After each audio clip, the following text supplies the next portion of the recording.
চোখ মুখ যেন মায়ায় ভরা। 4 বছরেই বঞ্চিত মায়ের আদর থেকে ঠিকমতো কাছে পায় না বাবাকেও। জীবিকার সন্ধানে যখন ব্যস্ত প্রতিবন্ধী বাবা, তখন একটা লম্বা সময় একা কাটে লাবিবের।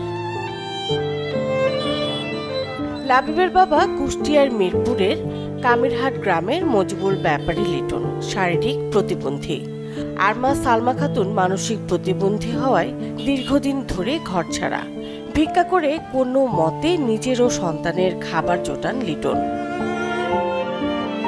বাবা ছাড়া কারো হাতে খেতে চায় না শিশুটি। সারাদিন পর বাড়ি ফিরে একসাথে খাবার খান বাবা ছেলে।